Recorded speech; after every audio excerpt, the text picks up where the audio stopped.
The first thing I remember about that Saturday was the smell of burnt coffee and gun oil. The second was my brother's hand on my shoulder. "Easy, Olive," Jackson said, loud enough for the men in the next lane to hear. "Keep your finger off the trigger until I tell you. I don't want you shooting your foot and making me explain it to Mom." 3 of his friends laughed behind us. The fluorescent lights above the indoor range buzzed like trapped insects. Brass rolled across the concrete floor. Somewhere down the line, a rifle cracked hard enough to shake dust from the acoustic panels. I looked at Jackson's hand, then at his face. He was smiling for the phone one of his friends had raised to record us. That was the part he had not mentioned. This was not a lesson. It was content. He wanted a video of his unmarried, desk job sister, flinching behind a pistol, so he could post it with a joke about teaching women how to survive. "Come on," he said. "Don't freeze up now." I said nothing. At the far end of the bay, the range owner had stopped walking. He was an older man named Gary Wynn, with a gray mustache and a faded cap. His eyes moved from Jackson's hand to my stance, then to the small black duffel bag behind me. He recognized something. Jackson did not. Not yet. 3 days earlier, my family had been sitting around my mother's Thanksgiving table, passing sweet potatoes and deciding what my life meant without asking me. My mother's house in Fayetteville always smelled the same in November. Sage, furniture polish, the cinnamon candle she lit because my father used to like it. He had been dead 6 years, but she still set his old carving knife beside the turkey. I arrived late in a 10-year-old Ford Ranger with a rusted bumper and dried red mud underneath the wheel wells. Jackson's new black Silverado took up most of the driveway. It was lifted so high, my mother needed a step stool to climb into it. The paint looked untouched by weather. My truck had crossed training areas in rain, sand, and clay. His had crossed the mall parking lot. Before going inside, I opened the rear compartment and pushed my battered deployment bag beneath an old blanket. Then I took out the beige purse I used around my family. The purse was part of the uniform, so were the plain boots, the loose sweater, and the answer I had been giving for almost a decade. I work in logistics. It was not completely false. Everyone in the military works in logistics eventually. Ammunition, fuel, food, people, time. Wars are won by what arrives and what does not. But I was not counting socks in a warehouse. I was Captain Olive Fulton, an Army Special Forces officer assigned to a Joint Operations Unit on Fort Bragg. I had spent the previous month overseas coordinating missions, training partner forces, and sitting in places where speaking above a whisper could get people killed. 48 hours before Thanksgiving, I had been lying in wet ground beneath a torn camouflage net, watching a road through thermal optics while cold water worked its way into my sleeves. By Thursday evening, my mother was worried that my boots looked unfeminine. "You're finally here," she said when I entered the kitchen. "I thought the warehouse had trapped you again." "Traffic," I answered. She kissed the air beside my cheek and returned to the gravy. Jackson was already drinking beer in the dining room. He was 46, broad through the middle, and wearing a new shirt with a Spartan helmet across the chest. "There she is," he said. "The mysterious government employee." My younger sister Blanca smiled from the table. She had just become a marketing director and wore success in ways my family understood. A tailored dress, a diamond ring, photographs from expensive restaurants. I loved her. That made the comparisons hurt more, not less. "Blanca may be buying a place at the beach," my mother said as she set down the rolls. "Isn't that wonderful?" "It is," I said. "And you?" she asked. "Any plans beyond that little apartment?" I knew what she meant. No husband, no children, no house large enough to prove I was doing well. "I'm fine where I am." My mother sighed. "You always say that." Jackson leaned back in his chair. "She likes being invisible. It's safe." The sentence landed harder than he knew. I had spent years learning how to become invisible, when visibility meant danger. How to lower my voice when everyone else raised theirs. How to notice hands, exits, windows, changes in breathing. How to sit still while fear moved through the body and left without making decisions for me. My family called that passivity. They mistook silence for weakness because they had never needed silence to survive. Dinner continued in small cuts. My mother asked whether I still planned to waste my 30s in uniform. Blanca asked if I had considered using a dating app. Jackson explained modern warfare to me between bites of turkey, though he had never served. He had recently joined a tactical shooting club. That was his new identity. He spoke about calibers, optics, home defense, civil unrest, and the warrior mindset. Every opinion had been borrowed from a video and delivered like field experience. Then he put down his fork and smiled. "I bought a custom Glock," he said. $2,000 after the optic and trigger work. "You should come Saturday. I'll teach you." "Teach me what?" "How to shoot." Blanca laughed softly. My mother looked concerned. Olive doesn't like loud noises. I stared at the steam rising from my coffee. Years earlier, after my first deployment, I had made the mistake of telling my parents about a vehicle accident during training. I kept the story small. No names, no blood, just enough truth to explain a scar near my shoulder. My mother had gone pale before I finished. Her chest tightened. An ambulance came. At the hospital, my father stood beside a vending machine, with both hands in his coat pockets. "She cannot carry this," he told me. Not the details. He looked older than he had that morning. "Keep her safe, Olive." So I did. I became logistics. I became ordinary. I let my family believe I had chosen the least dangerous corner of the army, because fear was already living in my mother's heart, and I did not want to feed it. My father understood more than he ever said. After he died, the lie became easier for everyone else and heavier for me. Jackson tapped the table. "Saturday, 9 o'clock. Wear shoes you can stand in. No heels." "I don't wear heels." "Exactly." He laughed and patted my shoulder. "I'll make sure you don't embarrass yourself." Something inside me went very still. Not angry. Finished. "All right," I said. "I'll come." He blinked, surprised. Then he grinned at his friends in the family group chat and began planning my humiliation before dessert was served. That night, I could not sleep. My apartment was quiet except for the refrigerator cycling on and off. Rain touched the window in thin, irregular lines. I sat on the floor beside my locked equipment cabinet with a cup of coffee cooling between my hands. On the shelf above me was a small wooden box containing things my family had never seen. A folded flag from a memorial, 2-unit coins, a photograph of 6 exhausted people standing beside a helicopter, and a silver bracelet engraved with the name of someone who did not come home. Sergeant First Class Daniel Mercer. He had been the first person in my unit to trust me without making me earn the right to enter the room twice. During a winter exercise in Colorado, when the temperature dropped below 0 and my gloves froze stiff, Mercer found me checking equipment under a red lens. "You know why they keep testing you harder?" he asked. "Because they think I'll quit." "No," he said. "Because every time you don't, they have to change what they believe." Years later, overseas, he died while helping 2 younger soldiers reach cover. Afterward, I learned a different kind of silence. The kind that comes after a voice disappears from a team net. The kind that makes ordinary rooms feel wrong because someone should be standing in them. Compared with that silence, Jackson's laughter should have meant nothing. But pain does not follow rank. It does not care what you have survived elsewhere. A cruel sentence from family can still find the youngest part of you. I opened the cabinet. Inside were weapons I maintained carefully and spoke about rarely. For Saturday, I chose a plain Glock 17 with iron sights. No gold barrel, no competition trigger, nothing theatrical.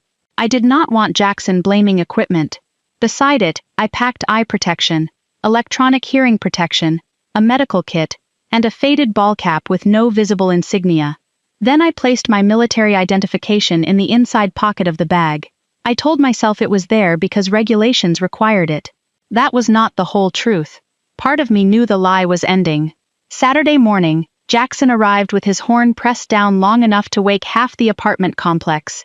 He wore wraparound sunglasses and a tactical vest with empty magazine pouches. The vest still had crease lines from the packaging. On the drive, he explained stopping power, room clearing, situational awareness, and why people who worked desks froze under stress. While telling me to keep my head on a swivel, he answered a text at 70 miles an hour. "Watch the road," I said. "Relax. I can multitask." His truck drifted toward the lane marker. I watched his hands, one on the phone, one resting loosely on the wheel. No awareness of the car beside us. The loudest people often mistake confidence for competence, because confidence makes more noise. At the range, 4 of his friends were waiting. One had already opened the camera on his phone. Jackson introduced me as the warehouse girl. The men laughed politely, the way people laugh when they want membership more than truth. He placed a silhouette target at 7 yards and fired first. His stance leaned backward. His support hand cupped the magazine. He slapped the trigger and looked over his sights after every shot to see whether anyone was impressed. 5 rounds produced 3 holes scattered across the left side of the paper. Combat accuracy, he said. In real life, speed matters more than tiny groups. Nobody mentioned that the target had not moved, fired back, or been farther away than a dining room table. Then he called me forward. That was when his friend began recording. Jackson put the pistol in my hands and rearranged my fingers into the same weak grip he had used. Don't squeeze too hard, he said. Women tend to shake. The camera moved closer. Lean back. The gun is heavier than it looks. I reset my feet. He moved them again. Trust me.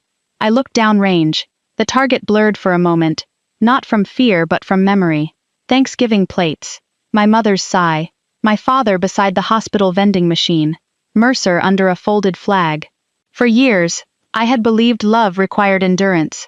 I thought keeping the peace meant absorbing every small humiliation without changing expression. Maybe you know that kind of silence.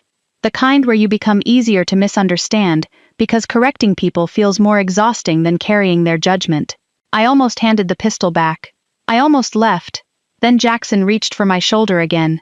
Don't, I said. I did not raise my voice. He stopped anyway. The camera lowered slightly. What? He asked. Step behind the line. For the first time all morning, he obeyed before thinking about whether he wanted to. I removed the magazine, cleared the pistol, and set it on the bench with the slide locked open. Then I opened my bag. Jackson laughed uncertainly. You brought your own? I put on my hearing protection and took out the Glock 17. Gary Wynn, the range owner, had entered the bay. I saw him in the reflection of the partition glass. He did not interrupt. I loaded 1 magazine with 10 rounds. Jackson's friend raised the phone again. Put the target at 15 yards, I said. Jackson gave a short laugh. Start at 7. 15. Something in my tone ended the discussion. The carrier moved back. I stepped to the line and let my breathing settle. The room narrowed in the familiar way. Not dramatically. No rush of music. No transformation, just work, grip, sight, pressure. I fired 5 rounds at a measured pace. The pistol returned to the same place after each recoil. Brass struck the floor near my right boot.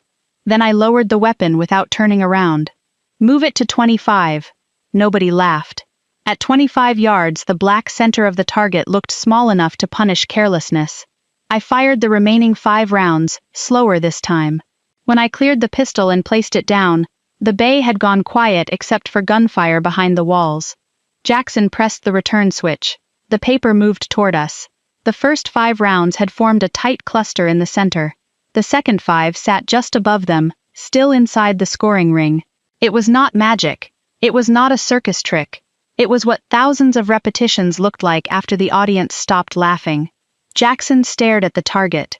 You've done this before, he said. It was the first accurate thing he had said all day. One of his friends lowered the phone completely. Gary walked over and examined the target. Then he looked at me. Fulton? He asked.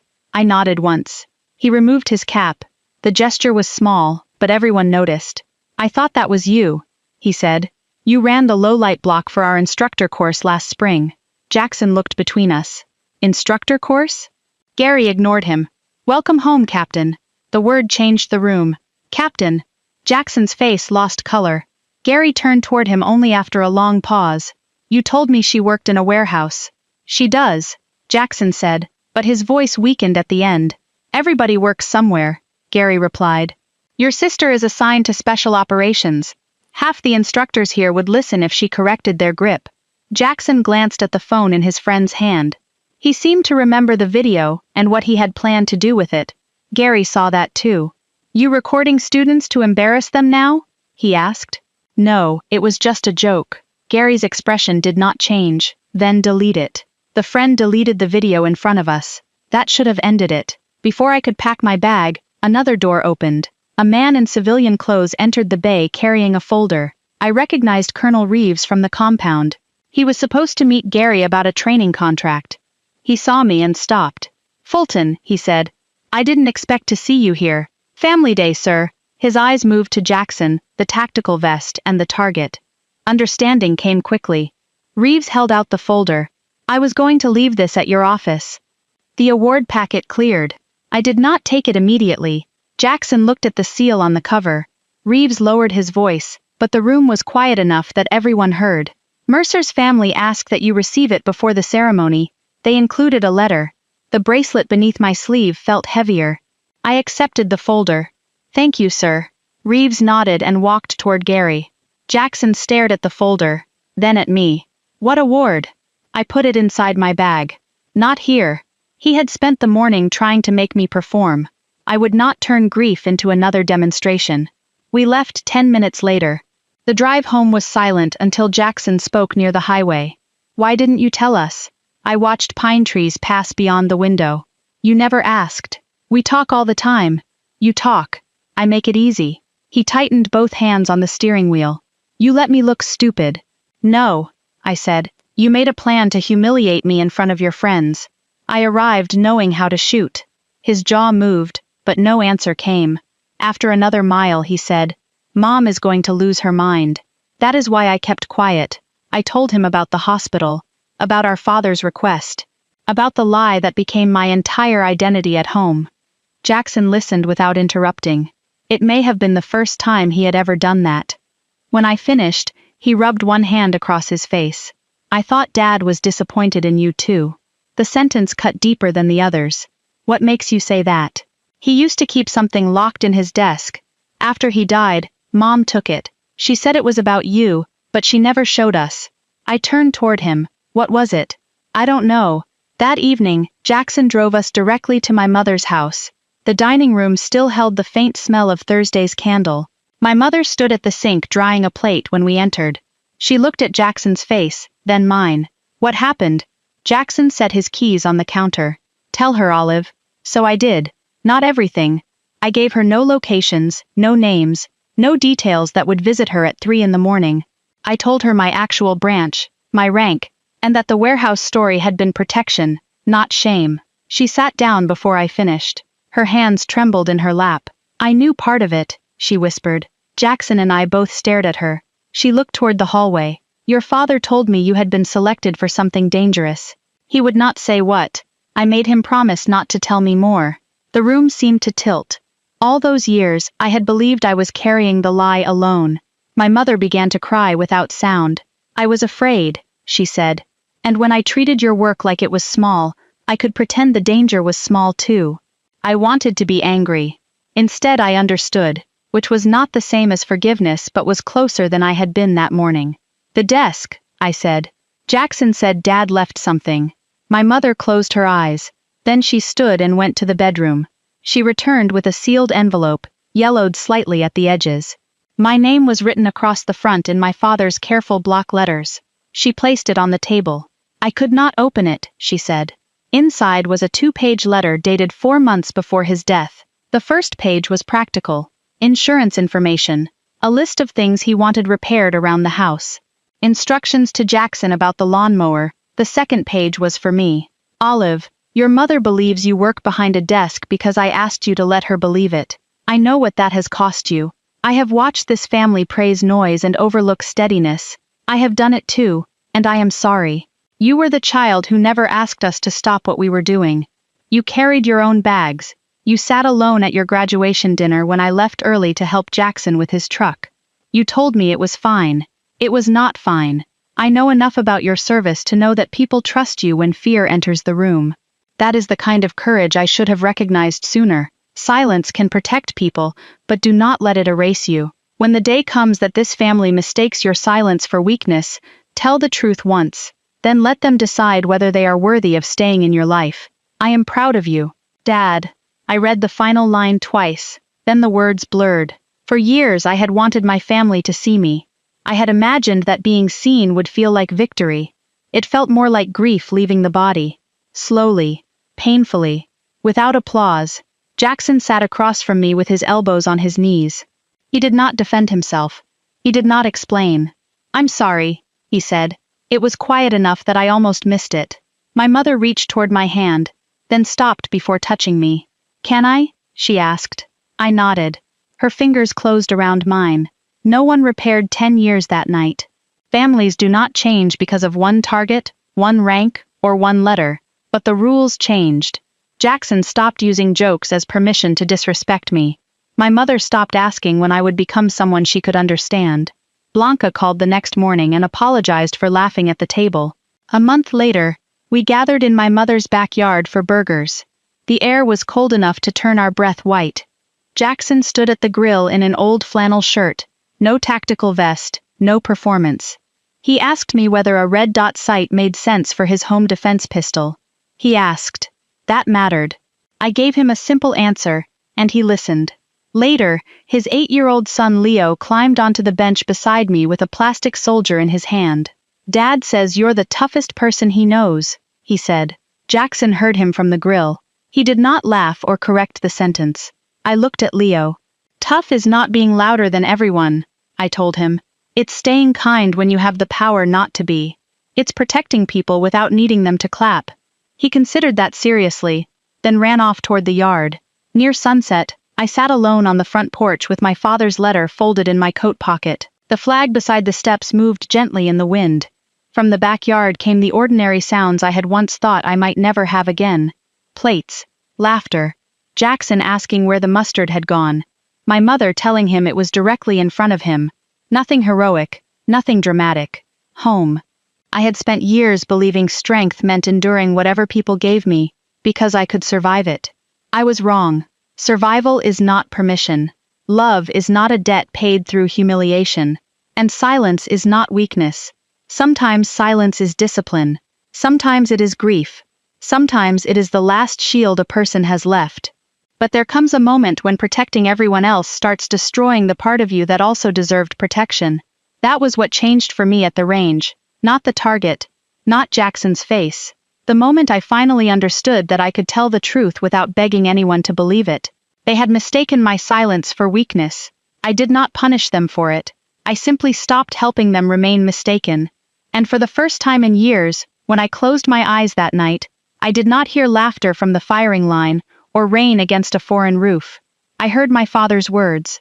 "I am proud of you." Then I slept.